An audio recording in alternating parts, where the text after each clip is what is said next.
सुबह सुबह नाश्ते में परांठे हम सभी को टेस्टी लगते हैं। आज हम बनाएंगे एकदम महाराष्ट्रियन स्टाइल ठेचा परांठा।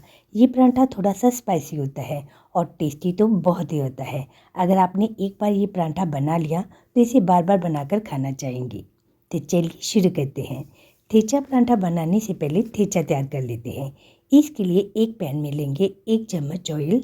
अब इसमें डालेंगे हाफ टी स्पून जीरा, 12 से 15 कलियाँ लहसुन की, 5 से 6 साबुत हरी मिर्च, 2 सूखी लाल मिर्च और 1/4 कटोरी मूंगफली। अब इन सभी को हल्का हल्का भून लेंगे। गैस का फ्लेम मीडियम में रखना है और तब तक भूनेंगे जब तक मूंगफली का कच्चापन दूर नहीं हो जाता और लहसुन अच्छे से फ्राई नहीं हो जाता। मैं इन सभी को तेल में भून रही हूँ। आप इन सबको बिना तेल के ऐसे ही ड्राई रोस्ट भी कर सकते हैं। करीब 4 से 5 मिनट इन सभी को भूनने में लग जाते हैं। सभी चीज़ें अच्छे से फ्राई हो गई हैं। अभी से ज़्यादा इसे भूनने की जरूरत नहीं है। अब गैस का फ्लेम ऑफ कर देंगे और इन सभी को पूरी तरह ठंडा कर लेंगे। सभी इंग्रेडिएंट्स ठंडे हो चुके हैं। अब मैं इसको हमाम दस्ते में डाल दूंगी। साथ में डालूंगी हाफ कप जितना हरा धनिया और हाफ टी स्पून नमक, या आप अपने स्वाद के अनुसार भी नमक डाल सकते हैं। अब इन सबको कूट लेंगे। हमें ठेचे को दरदरा कूटना है, एकदम इसका पेस्ट नहीं बनाना। आप इसे सिलबट्टे पर भी पीस सकते हैं या फिर मिक्सी जार में अगर पीसना चाहते हैं तो मिक्सी को पल्स मोड पर चलाकर इसे दरदरा पीस लें। हमारा ठेचा तैयार है। बिल्कुल ऐसे दरदरा हमें ठेचा रखना है। ठेचा परांठा बनाने के लिए मैंने नॉर्मल गेहूं का आटा लिया है, जो हम रोटी बनाने में इस्तेमाल करते हैं। आप चाहे तो मैदे से भी परांठा बना सकते हैं। अब इसका थोड़ा सा बड़ा पेड़ा बना लेंगे क्योंकि आज हम लच्छा ठेचा परांठा बना रहे हैं। पेड़ा बनकर तैयार है। अब हम इसे बेल लेते हैं। आप इसे हल्के हल्के हाथ से बेलते हुए रोटी को पतला पतला बेल लें। नॉर्मल जो हम रोटी बनाते हैं उससे थोड़ी सी पतली बेलनी है। रोटी बेलकर तैयार है। अब इस पर थोड़ा सा देसी घी लगा देंगे। आप चाहे तो ऑयल या बटर भी लगा सकते हैं। अब इस पर थोड़ा सा गेहूं का आटा डस्ट कर देंगे। अब इस पर जो हमने ठेचा तैयार किया था वो लगा देंगे। ठेचा रोटी पर इस तरह लगाना है कि सारी रोटी पर ठेचे की पतली सी लेयर लग जाए। पूरी रोटी पर ठेचा अच्छे से लग गया है। अब दोबारा से एक बार इस पर आटा डस्ट कर देंगे ताकि इसकी लेयर आपस में चिपके नहीं। अब रोटी की एक साइड को पकड़ते हुए रोटी को गोल गोल घुमाकर इकट्ठा कर लेंगे, जैसा कि मैं कर रही हूँ। अब इस गोल की हुई रोटी को बीच में नाइफ की मदद से कट लगाते हुए 2 हिस्सों में काट लेंगे।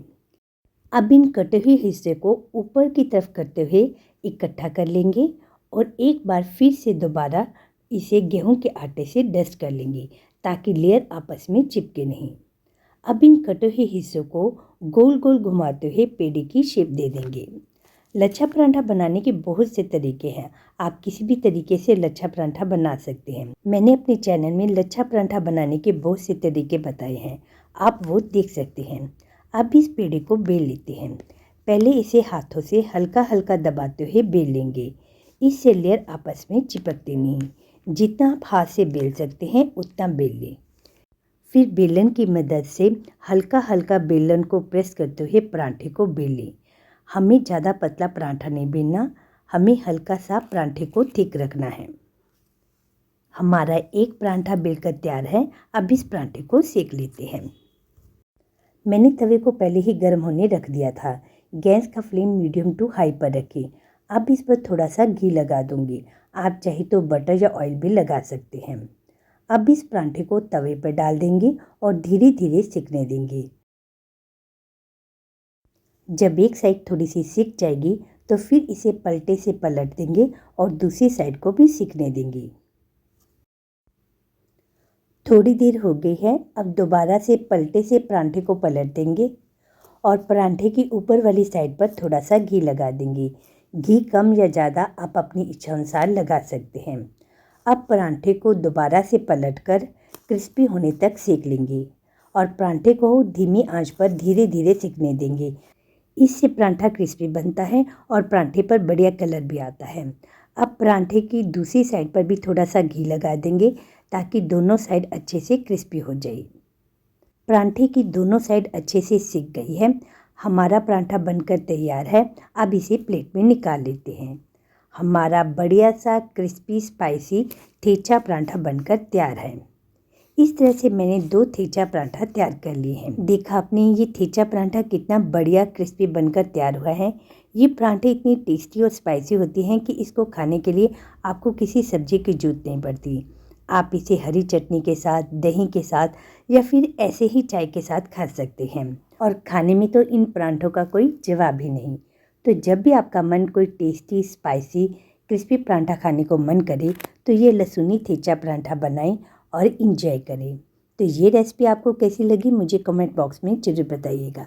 अगर आपने मेरा चैनल अभी तक सब्सक्राइब नहीं किया तो इसे सब्सक्राइब कर लीजिए। Thanks for watching.